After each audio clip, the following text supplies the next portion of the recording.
नमस्कार दोस्तों, insurance technical पर आपका बहुत बहुत स्वागत है। आज हम चर्चा करने वाले हैं LIC के जीवन उमंग प्लान के बारे में, जिसका टेबल नंबर है 945 LIC ने IRDA के सर्कुलर को इम्प्लीमेंट करने के लिए टेबल नंबर 845 को बंद करके कुछ बदलाव के साथ इस नए प्लान को 1 फरवरी 2020 को लॉन्च किया है। LIC का जीवन उमंग सबसे ज्यादा बिकने वाली पॉलिसियों में से एक है। यह एक होल लाइफ प्लान है जिसके अंतर्गत पूरे जीवन कवरेज मिलती है। चाहे आप 60 साल जिए, 80 साल जिए या 100 साल, आपको लाइफ की कवरेज मिलेगी। इस पॉलिसी को लेते समय आप पॉलिसी का सम एश्योर्ड और प्रीमियम पेमेंट टर्म का चुनाव करते हैं, अर्थात आप कितने वर्ष तक प्रीमियम भरना चाहते हैं उसका चुनाव करते हैं। और जैसे ही आपकी पॉलिसी का प्रीमियम पेमेंट टर्म खत्म होता है, आपको ईयरली आपके सम एश्योर्ड का 8% पेंशन के रूप में मिलने लगता है और यह पेंशन आपको पूरे जीवन मिलता है। जब आपकी उम्र 100 वर्ष हो जाती है तो पेंशन बंद हो जाता है और इस पॉलिसी की मैच्योरिटी मिल जाती है। मतलब पॉलिसी का पेंशन आपके लिए है और इसकी मैच्योरिटी आपके अगले जनरेशन के लिए है। तो यह प्लान मुख्य रूप से उन लोगों के लिए है जो इस पॉलिसी की पेंशन लेना चाहते हैं और साथ ही साथ जाते जाते अपने पीछे अपने घर वालों को एक बड़ी रकम देकर जाना चाहते हैं। यदि आपकी भी विचारधारा ऐसी है तो यह पॉलिसी आपके लिए है।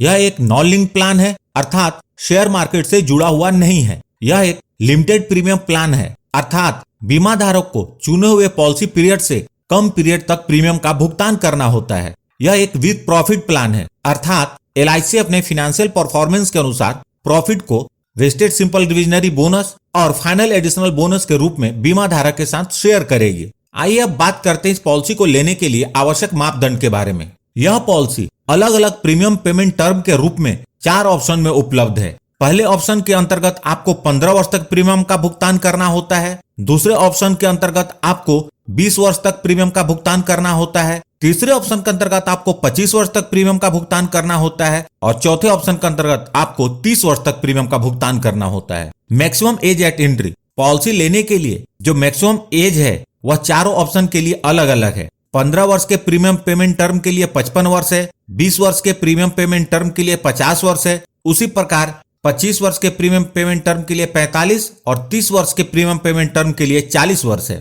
Minimum age at the end of PPT, अर्थात minimum age at the end of PPT यह 30 वर्ष है। मतलब प्रीमियम पेमेंट टर्म खत्म होते समय जिसके नाम पर पॉलिसी है उसकी उम्र कम से कम 30 वर्ष होनी चाहिए। Maximum age at the end of PPT 70 वर्ष है, अर्थात प्रीमियम पेमेंट टर्म खत्म होते समय मैक्सिमम एज 70 वर्ष का ही हो सकता है और यह चारों ऑप्शन के लिए सेम है। मिनिमम एज एट एंट्री इस पॉलिसी को लेने के लिए जो मिनिमम एज एट एंट्री है वह 90 दिन का है, अर्थात यह पॉलिसी उन बच्चों को दी जा सकती है जिसने 90 दिन पूरे कर लिए हों या उनकी उम्र 90 दिन से अधिक हो। लेकिन एक बात का ध्यान रखें, यह सिर्फ चौथे ऑप्शन के लिए होगा क्योंकि minimum age at the end of PPT 30 वर्ष है। उसी प्रकार मिनिमम एज एट एंट्री तीसरे वर्ष के लिए 5 वर्ष होगा, दूसरे ऑप्शन के लिए 10 वर्ष होगा और पहले ऑप्शन के लिए 15 वर्ष होगा। एज एट मैच्योरिटी 100 वर्ष है, अर्थात बीमा धारक की एज जब 100 वर्ष होगी तो इस पॉलिसी की मैच्योरिटी हो जाएगी। Policy period 100 minus age at entry, मतलब 100 में से पॉलिसी लेने वाले की एज को माइनस करने पर जो आता है वह इस पॉलिसी का पीरियड होता है। यदि पॉलिसी लेने वाले की उम्र 35 वर्ष है तो 100 माइनस 35 इक्वल टू 65, अर्थात पॉलिसी पीरियड 65 वर्ष का होगा। पॉलिसी लेने के लिए जो मिनिमम सम एश्योर्ड है वह 2 लाख है और यह चारों ऑप्शंस के लिए सेम है। 2 लाख के ऊपर का सम एश्योर्ड 25,000 के मल्टीप्लिकेशन अर्थात 25,000 के गुणक में उपलब्ध है। मैक्सिमम सम एश्योर्ड की किसी भी ऑप्शन में कोई लिमिट नहीं है, लेकिन यह आपके इनकम पर निर्भर करेगा। कमेंसमेंट ऑफ रिस्क, चूंकि यह पॉलिसी बच्चे की लाइफ को भी कवर करती है तो यह समझना बहुत ही जरूरी है कि यदि यह पॉलिसी आप बच्चे के नाम पर ले रहे हैं तो रिस्क की कवरेज कब शुरू होगी। यदि बच्चे की उम्र 8 वर्ष या इससे अधिक है तो पॉलिसी लेते ही रिस्क की कवरेज शुरू हो जाती है। यदि बच्चे की उम्र 8 वर्ष से कम है तो बच्चे की उम्र 8 वर्ष पूरी हो जाए या पॉलिसी के 2 वर्ष पूरे हो जाए, दोनों में से जो जल्दी होगा वहां से रिस्क की कवरेज शुरू हो जाएगी। मतलब यदि बच्चे की उम्र 7 वर्ष है तो 8 वर्ष पूरे होने पर कवरेज शुरू हो जाएगी और यदि बच्चे की उम्र 2 वर्ष है तो पॉलिसी के 2 वर्ष बाद मतलब बच्चे की उम्र जब 4 वर्ष हो जाएगी तो कवरेज शुरू हो जाएगी। प्रीमियम पेमेंट मोड, इस पॉलिसी में प्रीमियम पेमेंट के 4 ऑप्शन हैं। मंथली, क्वार्टरली, हाफ ईयरली और ईयरली, जिसका चुनाव आप अपनी प्रीमियम भरने की सुविधा के अनुसार कर सकते हैं। लोन फैसिलिटी, इस पॉलिसी के अंतर्गत लोन की सुविधा उपलब्ध है, जो कि पॉलिसी के अंतर्गत 2 वर्ष के प्रीमियम का भुगतान करने के बाद मिलती है। लोन का अमाउंट इस बात पर निर्भर करता है कि पॉलिसी कितने साल चली है और उसका सरेंडर वैल्यू क्या है। इनफोर्स पॉलिसी के लिए लोन सरेंडर वैल्यू का 90% मिलता है और पेड अप वैल्यू पॉलिसी के लिए लोन सरेंडर वैल्यू का 80% मिलता है। राइडर्स, इस पॉलिसी के अंतर्गत 5 राइडर्स उपलब्ध है। पहला है accidental death and disability benefit rider, दूसरा एक्सीडेंट बेनिफिट राइडर, तीसरा है न्यू टर्म एश्योरेंस राइडर, चौथा new critical illness benefit rider और पांचवा है प्रीमियम वेवर बेनिफिट राइडर। यदि आप यह प्लान अपने बच्चे के नाम पर ले रहे हैं तो प्रीमियम वेवर राइडर को जरूर लें, ताकि प्रीमियम पे करने वाले के साथ कुछ अनहोनी हो जाती है तो इस पॉलिसी के अंतर्गत प्रीमियम भुगतान करने की आवश्यकता न पड़े। बाकी राइडर्स का चुनाव आप अपनी जरूरत और बजट के अनुसार कर सकते हैं। यहाँ पर ध्यान दें, राइडर का मतलब होता है पॉलिसी बेनिफिट के अलावा अतिरिक्त बेनिफिट, और इन राइडर्स को लेने के लिए अतिरिक्त प्रीमियम का भुगतान करना होता है। अगर आप इन राइडर्स को पूरी तरह समझना चाहते हैं तो मैंने इनकी अलग से वीडियो बनाई हुई है, आप उस वीडियो को जरूर देखें। उस वीडियो की लिंक मैंने इस वीडियो के डिस्क्रिप्शन में दे दी है। आपकी जानकारी के लिए बता दूं कि LIC के जो भी राइडर्स हैं उसे किसी भी पॉलिसी में लेंगे तो उसके टर्म्स, कंडीशन और बेनिफिट एक जैसे ही रहेंगे। ग्रेस पीरियड, ग्रेस पीरियड का मतलब होता है प्रीमियम को पे करने के लिए अतिरिक्त समय। इस ग्रेस पीरियड के दौरान भी पूरी कवरेज बनी रहती है और इस दौरान यदि क्लेम आता है तो LIC उसका भुगतान करती है। ग्रेस पीरियड इस बात पर निर्भर करता है कि प्रीमियम पेमेंट का आपने कौन सा मोड अपने लिए चुना है। यदि बीमा धारक ने ईयरली, हाफ ईयरली या क्वार्टरली प्रीमियम पेमेंट मोड चुना है तो उन्हें अतिरिक्त समय 30 दिनों का मिलता है। यदि बीमा धारक ने मंथली प्रीमियम पेमेंट मोड का चुनाव किया है तो उन्हें ग्रेस पीरियड 15 दिनों का मिलता है। टैक्स बेनिफिट, इस पॉलिसी के अंतर्गत जो प्रीमियम का भुगतान होता है वह इनकम टैक्स के सेक्शन 80C के अंतर्गत एग्जम्प्टेड है, और बीमा धारक को जो मैच्योरिटी का भुगतान होता है या डेथ के केस में नॉमिनी को जो डेथ बेनिफिट का भुगतान होता है वह इनकम टैक्स के सेक्शन 10D के अंतर्गत कंप्लीटली टैक्स फ्री होता है। Settlement option for maturity and death benefit, इस पॉलिसी के अंतर्गत आपको मैच्योरिटी लेने के 2 ऑप्शन है। पहला है लमसम पेमेंट, जिसमें मैच्योरिटी का पूरा पैसा एक बार में ही आपको मिल जाता है, या डेथ बेनिफिट का पूरा पैसा एक बार में ही मिल जाता है। और दूसरा है इन इंस्टॉलमेंट का, जिसके अंतर्गत आप मैच्योरिटी या डेथ बेनिफिट को इंस्टॉलमेंट में ले सकते हैं। आइए इस पॉलिसी को उदाहरण के साथ समझते हैं। आगे बढ़ने से पहले आपको बता दूं दोस्तों, मैं अपनी वीडियो में हिंदी में बोलता हूं और इंग्लिश में लिखता हूं। यदि आप वैसी वीडियो देखना चाहते हैं जिसमें आवाज भी हिंदी में हो और लिखावट भी हिंदी में हो तो आप ज्ञान की किरण चैनल को विजिट कर सकते हैं। इसे आप सर्च भी कर सकते हैं और मैंने उसकी लिंक भी इस वीडियो के डिस्क्रिप्शन में दे दी है। तो आइए उदाहरण को देखते हैं।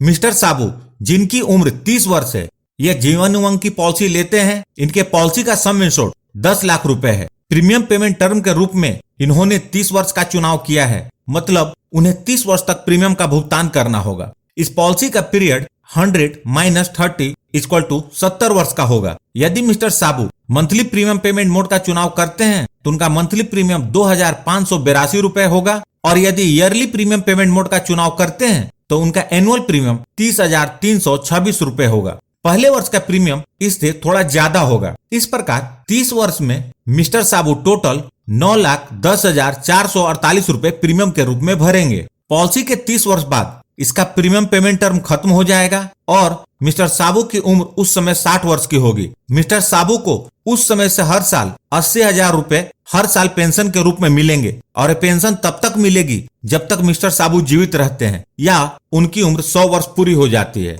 जब मिस्टर साबू की उम्र 100 वर्ष की हो जाएगी तो इस पॉलिसी की मैच्योरिटी हो जाएगी, और मिस्टर साबू को मैच्योरिटी का भुगतान कुछ इस प्रकार होगा। सबसे पहले पॉलिसी का सम इंश्योर्ड 10 लाख रुपए, उसके बाद वेस्टेड सिंपल रिविजनरी बोनस और फाइनल एडिशनल बोनस दोनों को मिलाकर 89,20,000 रुपए, टोटल 99,20,000 रुपए मिस्टर साबू को मिलेंगे। आप यहाँ देख सकते हैं कि मिस्टर साबू ने टोटल 9,10,448 रुपए प्रीमियम के रूप में भरे और उन्हें लगभग 1 करोड़ की मैच्योरिटी मिल रही है। तो आप यहाँ देख सकते हैं कि इस पॉलिसी की पेंशन तो पॉलिसी लेने वाले के लिए है और मैच्योरिटी पॉलिसी लेने वाले के नेक्स्ट जनरेशन के लिए है। यदि आप यह पॉलिसी अपने बच्चे के नाम पर लेते हैं तो इसकी पेंशन उनके लिए होगी और उस पॉलिसी की मैच्योरिटी उनके बच्चे के लिए होगी। दोस्तों यहाँ जो मैच्योरिटी का अमाउंट बताया है वह LIC द्वारा वर्तमान पॉलिसी के अंतर्गत डिक्लेयर्ड वर्तमान बोनस रेट के आधार पर है। आपकी पॉलिसी के अंतर्गत LIC जो बोनस का रेट डिक्लेयर करेगी उसी के अनुसार आपको मैच्योरिटी का भुगतान होगा या नॉमिनी को डेथ बेनिफिट का भुगतान होगा। अब बात करते हैं डेथ बेनिफिट के बारे में। पॉलिसी लेने के बाद यदि मिस्टर साबू के साथ कुछ अनहोनी होती है और वो अपने परिवार के बीच नहीं रहते तो नॉमिनी को डेथ बेनिफिट का भुगतान होता है। पॉलिसी लेने के दिन से लेकर उनके 100 वर्ष पूरे होने के बीच कभी भी मिस्टर साबू को कुछ होता है तो जो पॉलिसी का सम एश्योर्ड 10 लाख रुपए है वो तो मिलेगा ही और साथ में बोनस भी मिलेगा। बोनस का अमाउंट इस बात पर निर्भर करेगा कि पॉलिसी कितने साल चली है। पॉलिसी जितने ज्यादा समय तक चलेगी बोनस का अमाउंट उतना ही ज्यादा होगा। अब बात करते हैं इस पॉलिसी के सरेंडर ऑप्शन के बारे में। 2 वर्ष या इससे अधिक समय तक के पूरे प्रीमियम का भुगतान करने के बाद बीमा धारक इस पॉलिसी को सरेंडर कर सकते हैं। लेकिन एक बात का ध्यान रखें, आप जब भी पॉलिसी सरेंडर करेंगे आपको फाइनेंशियली काफी नुकसान होगा। Revival of policy. रिवाइवल का मतलब होता है बंद पॉलिसी को फिर से चालू करना। यदि आपने कुछ वर्षों तक पॉलिसी के प्रीमियम का भुगतान किया और उसके बाद प्रीमियम का भुगतान बंद कर दिया, आपकी पॉलिसी बंद हो गई या पेड अप वैल्यू में चली गई, तो आप इस पॉलिसी को 5 वर्ष के अंदर कभी भी बकाए प्रीमियम का भुगतान इंटरेस्ट के साथ करके फिर से चालू कर सकते हैं। पुरानी पॉलिसी में यह पीरियड सिर्फ 2 वर्ष का था। पेड अप वैल्यू यह इस पॉलिसी की एक जबरदस्त बेनिफिट है जिसके अंतर्गत यदि बीमा धारक ने कम से कम 2 वर्ष इससे अधिक अवधि के प्रीमियम का भुगतान कर दिया हो, उसके बाद किसी भी कारणवश प्रीमियम का भुगतान करना बंद कर दिया हो, तो भी पॉलिसी की कवरेज खत्म नहीं होती बल्कि पॉलिसी के लाभ घटे हुए सम एश्योर्ड के साथ जारी रहती है। दोस्तों, पेड अप वैल्यू की जानकारी बहुत ही जरूरी है। यदि आप पॉलिसी का प्रीमियम नहीं भर पा रहे हैं और इसे बंद करने की सोच रहे हैं तो इसके पेड अप वैल्यू के बारे में जानकारी अवश्य ले लें, उसके बाद अपना निर्णय लें। मैंने पेड अप वैल्यू के ऊपर अलग से वीडियो बनाई हुई है, आप उसे जरूर देखें। तो यह थी इस पॉलिसी की जानकारी। यदि वीडियो अच्छी लगी हो तो प्लीज इस वीडियो को लाइक करके मुझे प्रोत्साहित जरूर करें। यदि आप इस पॉलिसी के डिटेल्स को पढ़ना चाहते हैं तो आप मेरी वेबसाइट insurance-technical.com को विजिट कर सकते हैं। मैंने वेबसाइट की लिंक इस वीडियो के डिस्क्रिप्शन में दे दी है। और सबसे महत्वपूर्ण, यदि आपने इस चैनल को अभी तक सब्सक्राइब नहीं किया है तो कर लें और जुड़ जाएं हमारे साथ इंश्योरेंस प्रोफेशनल से इंश्योरेंस की जानकारी के लिए। और साथ में बेल आइकन को भी क्लिक कर दें और ऑल सेलेक्ट कर लें ताकि जब भी मैं न्यू वीडियो अपलोड करूं वह तुरंत आप तक पहुंच जाए। अंत में अपना कीमती समय निकालकर इस वीडियो को देखने के लिए आपका बहुत बहुत धन्यवाद।